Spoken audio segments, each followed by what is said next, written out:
and social nosedive as a nation. As a country, we, the people of Kenya, are being treated by William Ruto as less Kenyans at any given moment. Driven by the resolve for a better Kenya and patriotism, I have heard a call from the people of Kenya to speak into the matters that are of concern to them and all of us for our common good. On the 7th of July 2025, during the 35th anniversary of Sabasaba, Kenyans from all walks of life, led by Gen Zs, and armed and peaceful, went to the streets. This is not the first demonstration that has happened in Kenya this year, where lives have been lost and property destroyed. Unbeknown to these peaceful demonstrators, the tired regime of Ruto had a well-organized state-sponsored militia in cohort with the police and other state security agencies to maim, kill and destroy property, and blame it on the Kikuyu community and specific leaders who are perceived unfriendly to this killer regime. This targeted profiling of the Kikuyu community and destruction of their specific business is an economic sabotage not new to the narrative of William Ruto. On the 30th day, this state-sponsored militia, under instructions and guidance from the police, were dropped in different places in the country, and mostly in the Mount Kenya region and other regions not perceived friendly to the government. They were strategically dropped past midnight, and then roadblocks were placed by the police while others was dropped early in the morning. The militia were procured by Ruto, governors and MPs allied to him. These regions include Nairobi, Kiambu, Kajiado, Kisii, Nyeri, Murang'a, Kiambu, Kirinyaga, Meru, Nyandarua, Kajiado, Kitengela, Ongata-Rongai, Machakos, Embu, and in Wote. They had clear instructions to loot and destroy specific properties under police supervision. A killer squad of 101 that works under the Director General of the National Intelligence Service, Nuruddin Haji, was armed with assault rifles and drove in a convoy of unmarked Subarus, shooting and killing innocent protesters aimlessly in the streets and estates. This squad in Subarus, hooded and masked against court orders, are disguising themselves as DCI's officers, yet we know they are not. In fact, I would like to clarify that the National Intelligence Service has procured Subarus to give an impression that this killer gang is from the DCI. The truth of the matter is that this has nothing to do with the DCI. This is the National Intelligence Service, and this squad of 101 people was formed when I was still in government. Officers were recruited from the Administration Police Unit for special training by NIS on abductions, killings, and cover-up. And this is a squad that is killing the people of Kenya. The killings and the business destruction pattern point to William Ruto's ethnic profiling narrative, which he is a master with no rival. With a close coordination of PS Interior Imodamolo, this narrative was boosted online by state bloggers to spin a narrative. The Cabinet Secretary Kipchumba Murkomen's public to shoot to kill order, coupled with assurances to police officers that the government will not cooperate with the investigators in police conduct, has emboldened security forces. Police officers are now on record threatening citizens who are in their homes, boasting of their license to kill, acting with a confidence that can only come from the highest echelons of power. Mr. Murkomen's admission that these are not just instructions from him but orders from above removes any ambiguity about where responsibility lies. It will be recalled that in the run-up to the 2007 general election and its aftermath, the narrative of 41 against 1 was a masterpiece of William Ruto. The target was profiling Kikuyus against the rest of the country. To a large extent, he succeeded, and every Kenyan knows what happened, and it is also fresh in his mind of the ICC ordeal still hanging on the neck of William Ruto today. We remind William Ruto that his ICC cases are not yet over. They have been paused after witnesses disappeared. and what he is pretending over are crimes under the Rome Statute. It is clear history is repeating itself, and the architect William Ruto is back on the deck. He is hell-bent to finish his unfinished business with the people of Mount Kenya, destroy their businesses and make them black sheep of Kenya.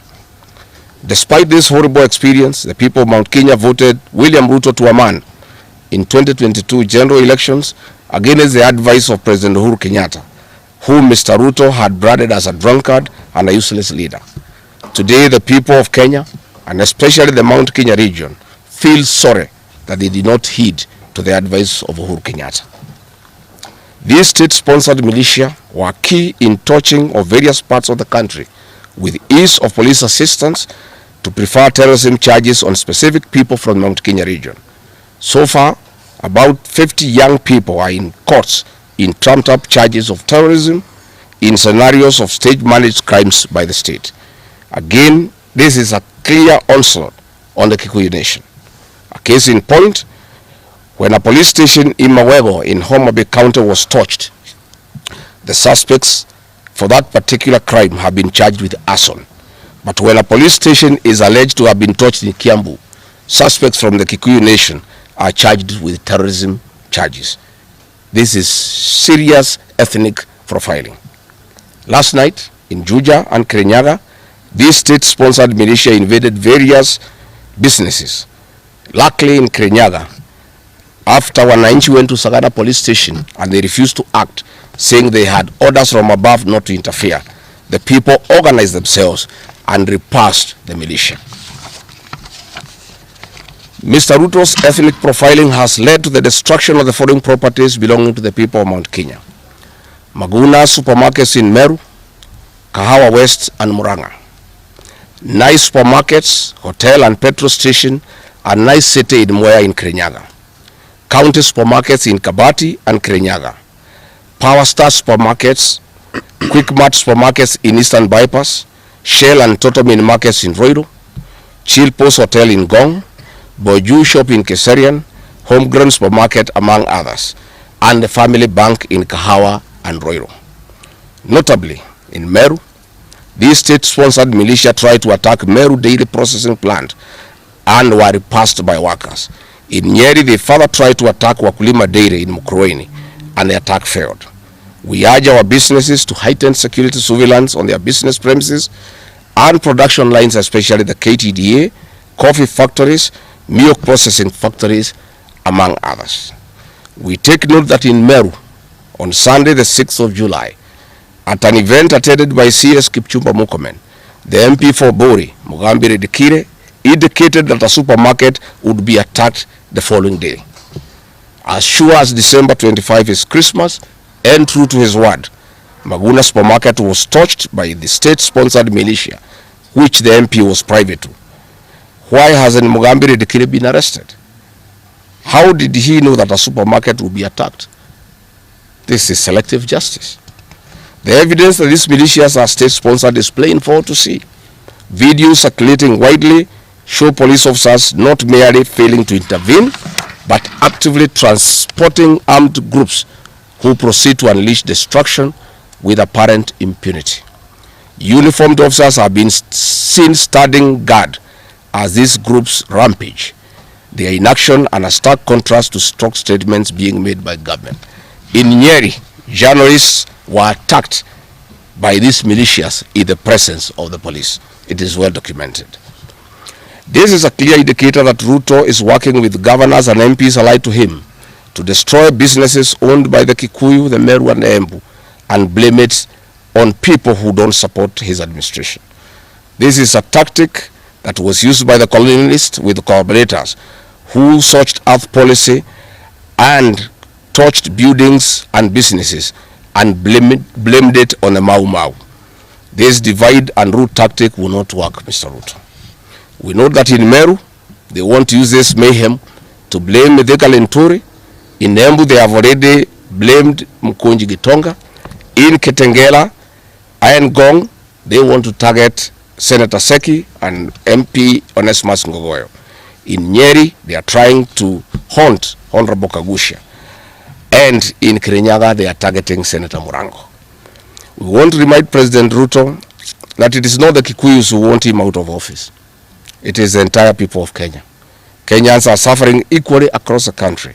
That is why Kenyans have said, if you, Mr. William Ruto, believe that it is the Kikuyus who want you out, then all Kenyans are Kikuyus. I want to thank the people of Kenya for standing out against this tribal profiling of the Kikuyu.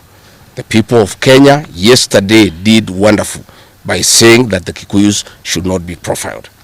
This morning, I have seen Ruto quivering and wailing in uncontrollable anger. Mr. Ruto, excessive anger is not a solution. I want, with a lot of humility, to advise you to stop being angry. That will not help. You need to know what you need to do because you have not been listening to the people of Kenya. The people of Kenya are more angry than you are. They are angry because you have overtaxed them. There is wanton corruption. There is abductions and extrajudicial killings. There is ethnic profiling and other ills that bedevil your administration. If you want to be calm, please abolish the housing levy and give dignity to the payslip. I have heard you saying that you cannot give jobs to the young people. Please restore the dignity of the payslip. Restore the capacity of the middle class. The middle class will give jobs to these young people. Stop killing and profiling the young people. Listen to them.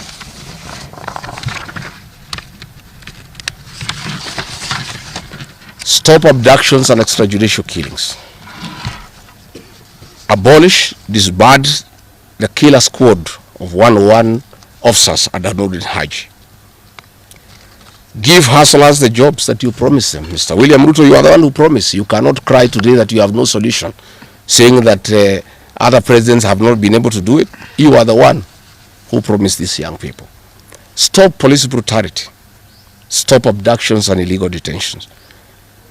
Get the hustlers from the bottom of the economic pyramid as you promised.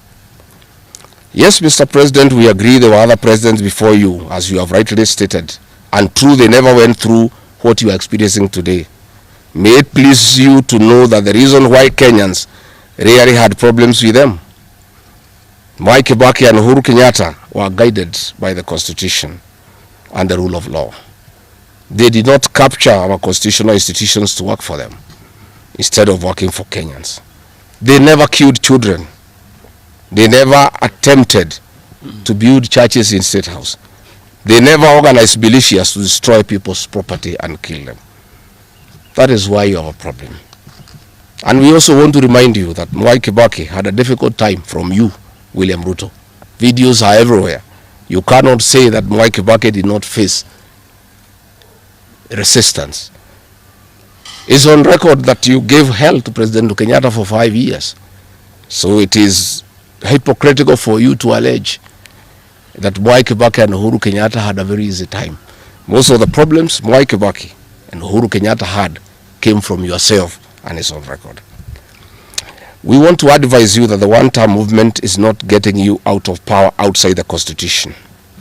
Mr. President, nobody wants to throw you. Nobody wants to overthrow your government. Nobody wants you out of power through unconstitutional means.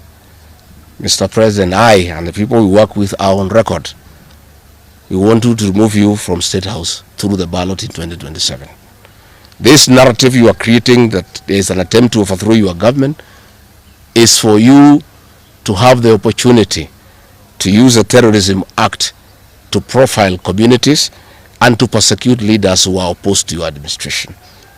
Please relax. We want you to serve your one term. Nobody wants you out of government, and constitutionally, nobody has any plan to overthrow your administration, Mr. President. We want to face you on the ballot in August 2027. So just relax and stop crying wolf that anybody wants you out of office unconstitutionally. There is no leader here who is planning a coup, and none has the capacity, and nobody is interested. The leaders in this country and in indeed 95% of the Kenyan population want to humiliate you at the ballot. They will relish that moment. None of them would want you to go out through any other method, unless, of course, you decided to resign on your own volition. So please stop creating this narrative. This narrative is to enable you to use anti-terrorism law to persecute leaders and to persecute the Kikuyu community. If you speak out online, Mr. President, you want to use the Terrorism Act to harass people. If you dare challenge your administration, you want to use the Terrorism Act to deal with people who are opposed to your administration. My fellow Kenyans, let us not be deceived. William Ruto has stripped away even the pretense of democracy. What we are witnessing is not the rule of law, but the rule of fear. This is not the behavior of a government that serves its people. This is the machinery of outright dictatorship.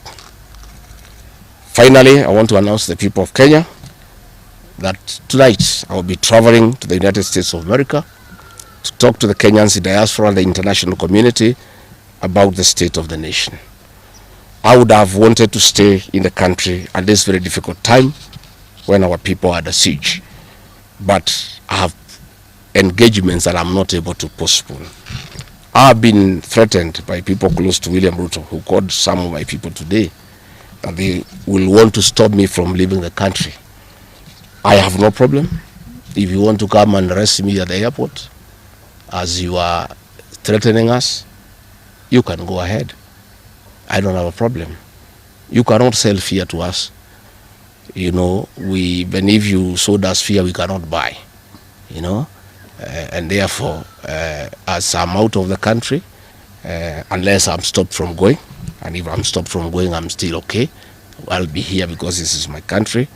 We have made sufficient arrangements with other leaders in the united opposition to create a pool of lawyers to come in through for our young people who are being persecuted on trumped-up charges of terrorism. And I want to explain. I have had the president say